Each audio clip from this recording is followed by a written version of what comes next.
हमारे साथ इस समय केंद्रीय मंत्री रविशंकर प्रसाद जुड़ रहे हैं। रविशंकर जी, बहुत बहुत स्वागत है आपका।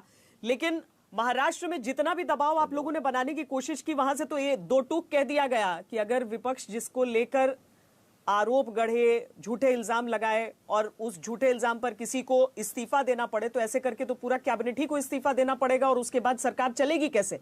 सीधे तौर पर वहां से तो इनकार हो गया है कि भाई यहां से तो इस्तीफा नहीं आने वाला है। अब क्या किया जाएगा? अब क्या करेंगे आप लोग? श्वेता, कल मैंने पटना में इस विषय पर एक प्रेस किया था और मैंने एक बात कही थी कि अगर 100 करोड़ रुपया एक गृह मंत्री का टारगेट है सिर्फ मुंबई से, तो पूरे महाराष्ट्र से क्या टारगेट है और बाकी मंत्रियों का कलेक्शन टारगेट क्या है।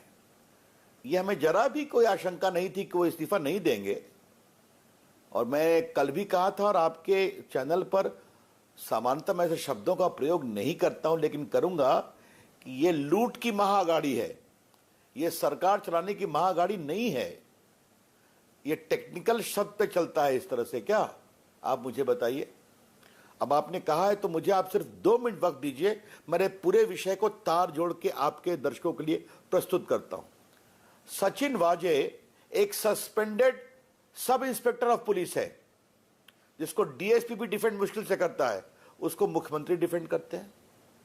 वर्षों के बाद उसको कोरोना काल में रिइंस्टेट करते हैं क्योंकि पुलिस वालों की कमी है, सिर्फ 1 सब इंस्पेक्टर और 4 सिपाही, और उसको क्राइम का हेड बना देते हैं। अब बात समझिए।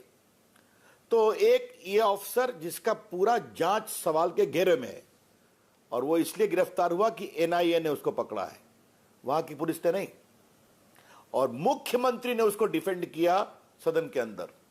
अब इसका दूसरा पक्ष आता है, ऐसा व्यक्ति जिसमें इतनी हिम्मत है कि किसी को टपका दे, कुछ कर दे।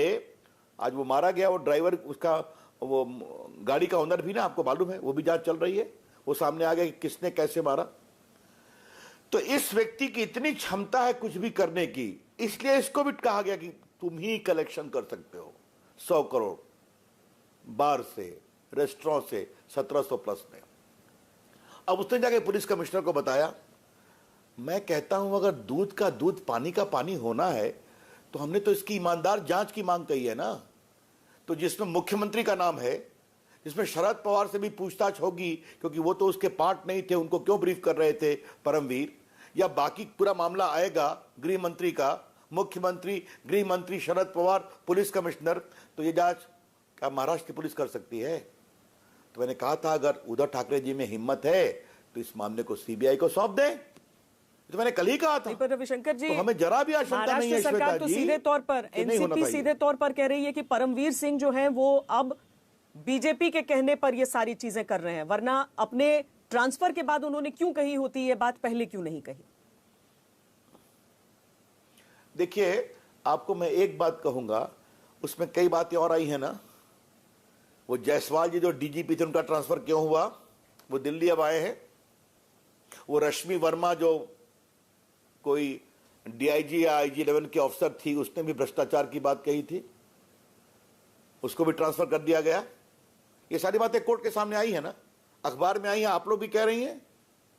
तो मुंबई में क्या हो रहा है शिवसेना के सरकार के आने के बाद, ये आप भी बड़ी बड़ी वरिष्ठ पत्रकार हैं, आपको जरा भी देर नहीं लगेगा सच्चाई को जानने में। लेकिन ये पहली बार हुआ है। 3 बातें आप सुन लीजिए कि एक मुख्यमंत्री एक असिस्टेंट सब इंस्पेक्टर के साथ अपनी इज्जत जोड़ रहा है विधानसभा के अंदर, जो शिवसेना का प्रवक्ता भी था, उसको कोरोना में रिइंस्टेट करते हैं। वो कैसा व्यक्ति है आप भी जानती हैं। दूसरा, ये पहली बार एक पुलिस कमिश्नर ये कह रहा है कि उसे 100 करोड़ रुपए की देनदारी की बात वाजे ने बताई और 2 पुलिस वालों ने व्हाट्सएप पे कंफर्म किया। तो क्या इतने मामले जांच के विषय नहीं बनते हैं क्या? अब आज जो शरद पवार जी, मैं उनकी इज्जत करता हूं, वरिष्ठ नेता हैं, किसने उसको ब्रीफिंग किया कि अस्पताल में थे? धन्यवाद आप लोगों का, आप लोगों ने वीडियो दिखा दिया कि 15 तारीख को जिसको कहा गया कि वो क्वारंटाइन में थे, वो प्रेस कॉन्फ्रेंस कर रहे थे। तो इस तरह की जो एलिबाई करने की कोशिश की जा रही है, ये बहुत दुर्भाग्यपूर्ण है, बहुत पीड़ादायक है, और मैं यही कहूंगा भ्रष्टाचार की पराकाष्ठा है, साफ लूट है सरकारी अधिकारों के दुरुपयोग करके। अब मामला सुप्रीम कोर्ट में है, सुप्रीम कोर्ट देखेगा।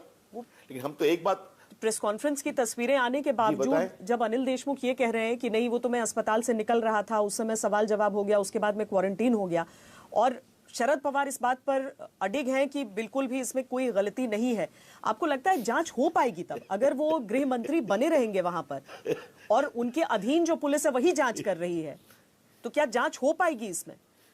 अच्छा श्रद्धा मना श्वेता जी, मुझे आप एक चीज, मैं हंस रहा हूं, मुझे आप एक चीज बता दीजिए, जो व्यक्ति क्वारंटाइन में अस्पताल से निकल करके अपने घर में क्वारंटीन से जा रहा है, उसको क्या डॉक्टर लोग प्रेस कॉन्फ्रेंस करने देंगे क्या? कोई प्रेस वाला उसके नजदीक जाएगा क्या? माइक रखेगा क्या? ये कौन सी, क्षमा करिए, बचकाना बातें कही जा रही हैं। मतलब अगर कोई व्यक्ति कोरोना से पीड़ित है और उसको कहा गया आप घर में क्वारंटाइन में जाओ, वो प्रेस से बात करेगा? अब इसका मैं क्या जवाब दूं, आप मुझे बताइए। ये तो अपने आप में और गैर जिम्मेदाराना आचरण है कि एक गृह मंत्री उस प्रदेश का जहां कोरोना एक विभत्स रूप में है, वहां पर खुद सारे नियमों का उल्लंघन कर रहा है। आपने बहुत सही कहा, कैसे इसकी जांच होगी? इसकी जांच एकमात्र ऐसी संस्था के द्वारा होगी जो महाराष्ट्र सरकार के नियंत्रण के बाहर हो। और देखिए, ये भारत की गणतंत्र में एक बहुत बड़ी बात है कि एक पुलिस कमिश्नर ने आरोप लगाया है गृह मंत्री पर कि वो 100 करोड़ रुपए की उगाही की बात करते थे सिर्फ मुंबई से प्रति महीना। और श्वेता, मैं फिर कहूंगा, आप बहुत अनुभवी पत्रकार हैं, ये एक्सटॉर्शन है। एक्सटॉर्शन इंडियन पेनल कोड में बहुत सीरियस ऑफेंस होता है, लंबी सजा हो सकती है। तो एक प्राइमा फेशी केस है कि नहीं, आप मुझे ये बताइए। इसकी जांच करने की आवश्यकता है या नहीं? उसके बावजूद तो जांच से क्यों भाग रहे हैं रविशंकर जी, जिस तरह से शरद पवार जो बातें कह रहे हैं और जिस तरह से महाराष्ट्र सरकार का रुख है, उसमें तो ये लग रहा है कि ये टकराव की स्थिति जो है यहां पर बनकर रह जाएगी। जितने खुलासे एक के बाद एक तेजी से होते रहे, उसके बाद अब क्या अब न्यायालय से आस रखी जाए कि परमवीर सिंह गए हैं सुप्रीम कोर्ट, तो शायद वहां से कुछ बात निकले, वरना तो यही तय करते हुए निकल जाता है कि राजनीति चल रही है या सचमुच में जांच हो रही है। देखिए, मैं आपसे एक ही बात कहूंगा कि अब सुप्रीम कोर्ट क्या करेगा उस पर तो मैं कोई टिप्पणी नहीं करूंगा। केस तो ना हमने फाइल किया है ना बीजेपी ने फाइल किया है। आज मैं जो आपसे बातचीत भी कर रहा हूं वो बीजेपी के बिहाफ में बात कर रहा हूं, कानून मंत्री के रूप में नहीं कर रहा हूं। पार्टी का रुख आपके सामने स्पष्ट कर रहा हूं। पार्टी सड़कों पर जाएगी, आंदोलन करेगी। मैंने कहा था कल अपने प्रेस कॉन्फ्रेंस में, फिर रिपीट करता हूं, उद्धव ठाकरे की पूरी सरकार अपना नैतिक अधिकार शासन करने का खो चुकी है।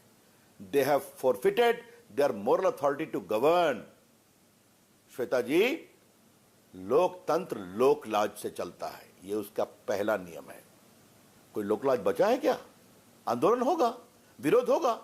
अब महाराष्ट्र की जनता को देखना है और हम भी देखते हैं कब तक बचाते हैं इस तरह से। अब तो इसके अंदर, और मैंने कल फिर कहा था, आज फिर मैं कह रहा हूं, वाजे के पेट में कितने और राज छिपे हैं? बहुत राज होंगे, इसलिए सबको बचाया जा रहा है। जी बताएं। पर एक तरफ महाराष्ट्र एटीएस की जांच चल रही है, जिन्होंने अपना फाइनल कर दिया कि कौन कौन इसमें इन्वॉल्व थे और पुलिस अफसरों के बात पर बात हो गई। अब एनआईए की तरफ है, लेकिन एनआईए की बात आते ही फिर एक केंद्रीय फोर्स की बात आ जाती है और सीधे उंगली उठ जाती है भारतीय जनता पार्टी पर कि वो किसी न किसी तरीके से महाराष्ट्र की सरकार को अब गिराने का प्रयास कर रही है। सीधा आरोप आप लोगों पर यही लगाया जाता है। इसका कोई मतलब नहीं है।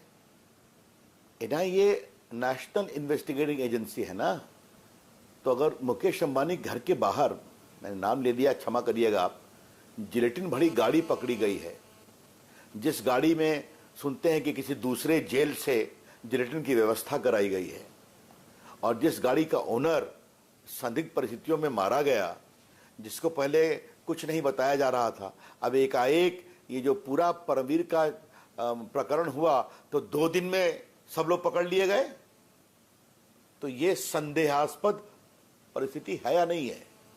देखिए, मैं बार बार कहता हूं कि आप अपनी राजनीति के लिए कुछ भी कहिए, लेकिन कम से कम राष्ट्रीय सुरक्षा के बारे में तो कहीं तो कोई मानक तय होने चाहिए कि नहीं होने चाहिए। ये कौन लोग थे जो कर रहे थे? मुकेश अंबानी देश के एक बहुत बड़े आदमी हैं, बड़े उद्योगपति हैं, लाखों लोगों को नौकरी दे रखा है, और बाकी छोड़िए कॉर्पोरेट अफेयर्स की बात। अगर उनके लिए कोई षड्यंत्र था तो उसके तार कहां कहां जुड़े हैं, इसको देश के सामने आने में क्या दिक्कत है भाई?